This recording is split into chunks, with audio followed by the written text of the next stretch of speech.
42% reservation కోసం BC సంఘాలు ఈ నెల 18 శనివారం తలపెట్టిన తెలంగాణ బంద్కు వ్యాపార, వాణిజ్య, విద్యా సంస్థలు అన్ని వర్గాల ప్రజలు సహకరించాలని భూపాలపల్లి జేఏసీ నాయకులు పిలుపునిచ్చారు. ఈ మేరకు జయశంకర్ జిల్లా కేంద్రంలో వారు మీడియాతో మాట్లాడారు. బీసీల బలం ఏంటో ఒక అల్టిమేటంలా తెలియజేసేలా ఈ బంద్ను చేపడుతున్నట్లు తెలిపారు. అన్ని వర్గాలు ఈ బంద్కు సహకరించాలన్నారు. రేపు 18వ తారీఖున తెలంగాణ బీసీ జేఏసీ తలపెట్టిన బంద్ను భూపాలపల్లి జిల్లా వ్యాప్తంగా జయప్రదం చేయాల్సిందిగా ముఖ్యంగా వ్యాపార, వాణిజ్య వర్గాలకు బీసీ జేఏసీ తరపున విజ్ఞప్తి చేస్తున్నాం.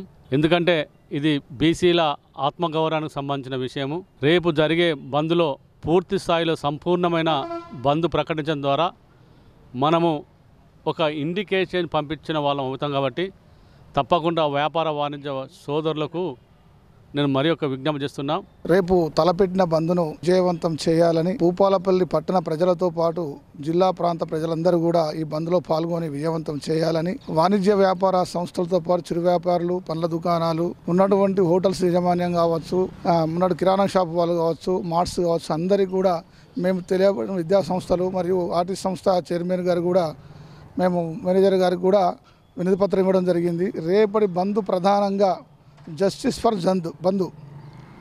ఫర్ బంధు అంటే అఖిలపక్షం తీర్మానంతో పాటు అసెంబ్లీ తీర్మానం చేసి జీవో 9 తీసిన దాన్ని కూడా హైకోర్టు స్టే ఇవ్వడం సరైంది కాదు. తెలిస్తేనా రిజర్వేషన్ ప్రకటించాలి లేదా కొట్టేయాలి, కానీ స్టే చేయడం వల్ల సందిగ్ధంలో పడ్డ పరిస్థితి. మరి ప్రజల యొక్క ఆలోచన విధానానికి వ్యతిరేకం కోర్టులు నడుస్తున్నాయి. ఆ కోర్టు ఆలోచన ప్రకారం ప్రజలు నడవాలన్నా మరి సుపీరియర్ ఎవరనేది మాకు అర్థం కాని పరిస్థితి.